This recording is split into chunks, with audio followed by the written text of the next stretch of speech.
What's up, guys? It's Monday night. Did about $200 or so in profit on eBay today, so I wanted to show you guys what I sold.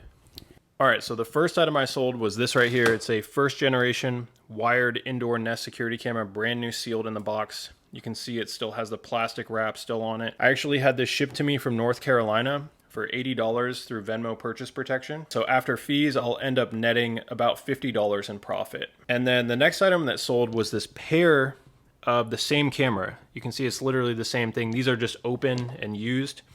I got these shipped to me from Tennessee actually for $85 Venmo purchase protection. And these sold for $140. So I'll end up netting about $36 in net profit on these, which is not amazing margins, but it all adds up. And if you know what you're doing, it's a pretty safe bet. Another deal I sold here actually, this is a first generation outdoor wired Nest security camera, still sealed in the box. You can see there's a little bit of a tear in the saran wrap there, but I ended up getting $230 plus shipping for this. And so also will net only about $36 in profit after fees. I paid $164 through Venmo purchase protection, had this shipped to me from California. Again, not amazing margins, but you know, it's just a little bread and butter stuff like this. If you know what you're doing, it all adds up, guys. This was all shipped to my house.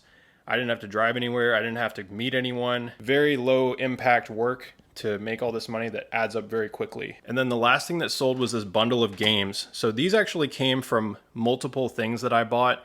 Most of them came from a listing I found in Maryland that was shipped to me. But these are just games that didn't go well with anything else that I all bundled together.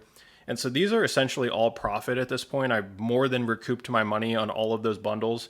So after fees, the $95 will net me about $83 of additional net profit. So just about $200 of net profit for the day. Alrighty, rounding out the last 3 weeks on eBay since I started up again, I'm just looking at my numbers here. I'll put them up on the screen.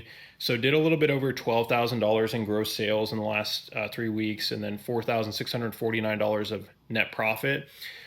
Which I'm pretty happy with, having started up again pretty recently. I definitely didn't start here. You guys have heard me say I started, just like everyone else in Goodwill, garage sales, Salvation Army, thrift stores, pawn shops. There's nothing wrong with doing that, but you're just going to make a lower kind of dollar per hour average. I have these two items here because I actually want to tell you guys what just happened to me to kind of illustrate my point. So a few hours ago, I saw a lady about an hour north of me in Conroe, Texas. So she's about an hour away from me. She listed one of these cameras for $100.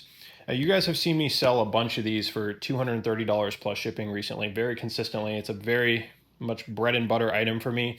You can get $230 for this brand new sealed. You can see it's still in the saran wrap. And so obviously it was a screaming deal. And I'll generally have people ship me items from all across the country.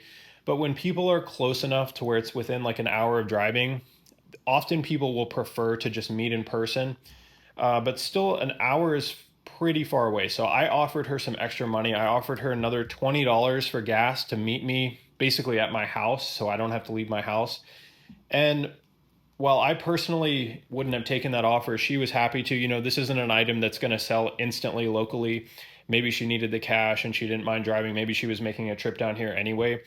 But anyway, I offered her $120 for this camera to be basically driven down to me. And then when she showed up, she had a second camera. She's like, hey, do you want this one too? And I was like, yeah, of course. So I got them both for $220 cash. And so this will be a real nice flip. Probably will net $180 profit on both of these. Hey guys, it's the next day. I just wanted to pop in here real quick and tell you that these actually both sold just a few hours after I had listed them and filmed that initial footage yesterday. So overnight I woke up to the sale. They sold for $460 plus shipping to New York. So really nice flip, made about $180 in net profit. Like I said, this is the benefit of buying in-demand items. You know what I mean? This stuff sells quickly. No death piles here. All right, back to the video. But all that to say is, while a normal person who's not running a business and is just selling a single item as an individual, they have no problem with driving literally 2 hours to sell this stuff. So she drove 1 hour to me and then presumably 1 hour back home. You as a reseller should not be driving that much. So I think, as I've refined my strategy over the years, the two biggest mistakes that I think I've made are number one, driving too much, and then number two, buying too many items that are too cheap.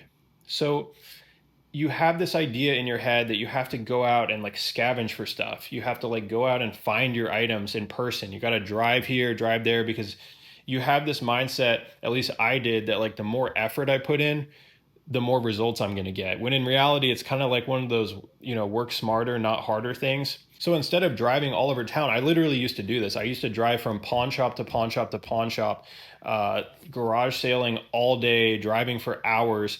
It did somewhat pay off. I was probably, at the end of the day making like $20 an hour. It adds up. You got to drive to that place and then all the way home. So this lady was willing to do that for me, which I'm super appreciative of, but I never would have done that for $20. For me to drive 2 hours, you'd probably have to pay me $120.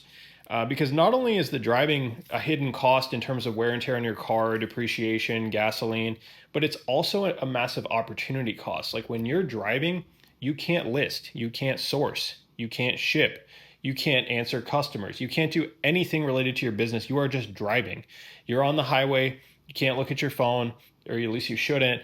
And then there's also this trap of thinking, I have to buy a certain amount of items today. Like if I'm going out sourcing, I'm going to, make a goal of buying 10 items. That is a big trap. If you just have a number in your head of like the number of items you want to buy, you are going to end up buying crap. That's how people end up with the death pile, right? You're essentially prescribing yourself a set number of items that you have to come home with. So regardless if the comps are good, regardless of the sale price, regardless of the demand of the item, the condition of the item, you're just buying stuff maybe just because it's cheap or just because you think you need to have that many items or that many listings to make a profit. When in reality, it's much better to buy one good item every couple days than 10 crappy items every day. You know what I mean? Like if I just bought these 2 items and sold them, made $180 profit, I mean, I'd like to see someone do that at Goodwill consistently. You can't. You're never meant to make it by going to these thrift stores. Like it's so saturated now.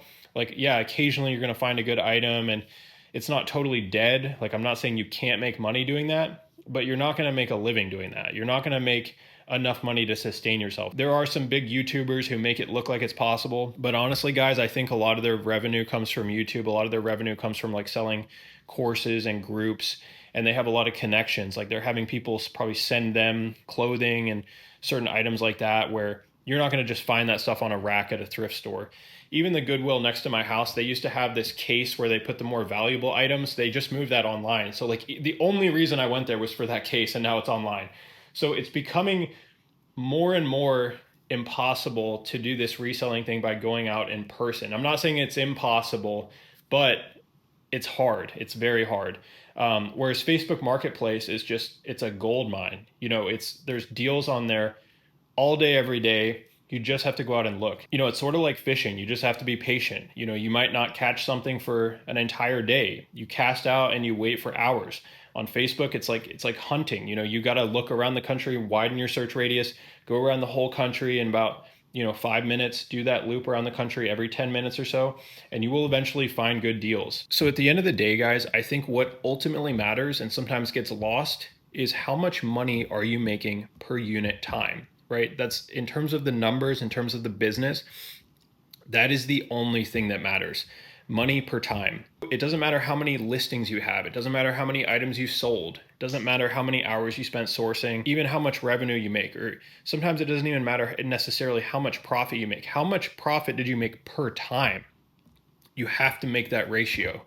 You have to understand, how many hours am I putting in to make this certain amount of money? We can sit here all day and feel proud of ourselves for making $1,000 on eBay, but if it took 2 weeks of backbreaking continuous work sourcing across the entire city. But yeah, super important to get your average sale price up. You guys looking at my numbers here, my average gross per sale was $216, average net profit per sale was $80 or so. And so I think that's where you start to make reselling worth it for a full-time gig. You know what I mean? That's where you're probably approaching maybe $100 per hour of work.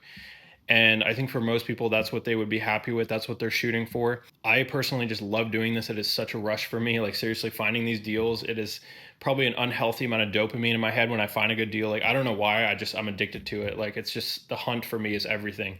So even if I couldn't make good money doing this, I would still do it. But again, this is like my scoreboard. I want to get the numbers as high as I can. That's part of the fun. That's part of the game. But let me know what you guys think. I'd love to hear what your thoughts are. Please give the video a like and subscribe if you haven't already, and I'll see you guys in the next one.